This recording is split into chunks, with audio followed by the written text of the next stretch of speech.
दोस्तों, पूरी दुनिया जहां जाने की कोशिश कर रही है वो है चांद। एक के बाद एक, अमेरिका हो, रूस हो, चीन हो या फिर अब भारत, हर देश चांद पर जाना चाहता है। लेकिन आपने कभी सोचा है कि आखिर चंद्रमा की दुनिया कैसी है? चांद पर मिट्टी है या पत्थर, समुद्र है या नदियां, पहाड़ है या मैदान, पानी है या बर्फ? तो चलिए दोस्तों, अगले 10 मिनट में ले चलते हैं आपको चांद के शहर पर। तो चलिए शुरू करते हैं अपने चांद के सफर को। धरती से चांद की दूरी 3,84,000 किलोमीटर है। धरती से चांद तक पहुंचने में सबसे कम समय 4 दिन अमेरिका को लगा है। अगर ये मानकर चलें कि हम अमेरिकी स्पेसक्राफ्ट में बैठकर चांद पर जा रहे हैं तो हमें वहां पहुंचने में 4 दिन का समय लगेगा। 4 दिन बाद हम चांद की जमीन पर होंगे। चांद की जमीन पर उतरने के बाद जो हमें सबसे पहले दिखेगा वो है चांद की जमीन। आपको चांद की जमीन उबड़ खाबड़ नजर आएगी। चांद की जमीन पर हर तरफ आपको दिखेंगे बड़े बड़े होल। जब आप चांद की जमीन पर खड़े होकर ऊपर की तरफ देखेंगे तो आपको हमारा खूबसूरत ग्रह अर्थ नजर आएगा, जिसमें आपको अर्थ साफ साफ अपने एक्सिस पर घूमती नजर आएगी, लेकिन आसमान में सदा उसकी स्थिरता बनाए रखेगी। अर्थात चांद पर खड़े होकर अर्थ को कई वर्षों से अगर हम निहारते रहे तो वो अपनी जगह से टास से मस नहीं होगी। चांद की ग्रेविटी अर्थ के मुकाबले 6 गुना कम है, यानी चांद की जमीन पर जाने के बाद हमारा वजन 6 गुना कम हो जाएगा। यदि अर्थ पर हमारा वजन 60 किलो है तो चांद की सरफेस पर आपका वजन केवल 10 किलो ही रह जाए, यानी चांद की जमीन पर उतरने के बाद आप अपने आप को काफी हल्का महसूस कर रहे होंगे।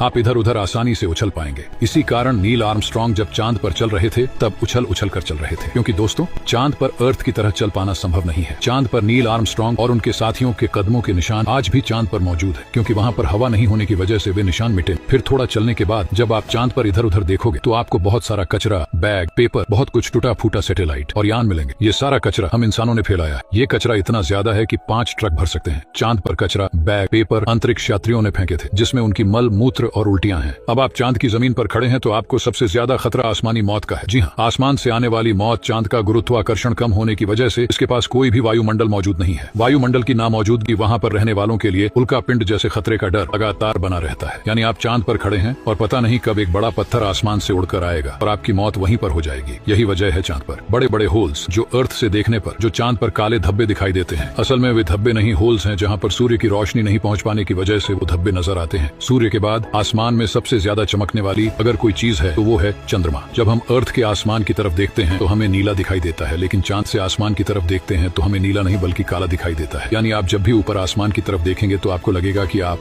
काले आसमान की दुनिया में आ गए हैं। अब चांद पर खड़े होकर आप बहुत बोरिंग फील कर रहे हैं। और हाँ, हम मजाक नहीं कर रहे। अमेरिकी अंतरिक्ष एजेंसी नासा ने वर्ल्ड रिकॉर्ड में अपना नाम दर्ज करवाते हुए चांद पर वाईफाई की सुविधा उपलब्ध करा दी है, जो कि 19 MBPS तक इंटरनेट स्पीड देता है। यानी आप आराम से चांद पर इंटरनेट चलाकर अपना एंटरटेनमेंट कर सकते हैं। अब आपका मन कर रहा है इंटरनेट तो बहुत हुआ, अब चांद से मैं अर्थ पर अपने घर फोन करके बात करते हैं। आपने फोन मिलाया, फोन लग भी गया, लेकिन ये क्या, आप बोल रहे हैं लेकिन आपकी आवाज मुंह से बाहर नहीं आ रही है। जी हाँ, ये सच। चांद पर आप कितना भी जोर से चिल्ला लें, आपकी आवाज मुंह से बाहर नहीं आएगी। धरती पर वायु हमेशा हर जगह उपस्थिति रहती है, लेकिन चांद का अपना कोई वायुमंडल नहीं है, इसलिए वहां पर ध्वनि तरंगों का संचरण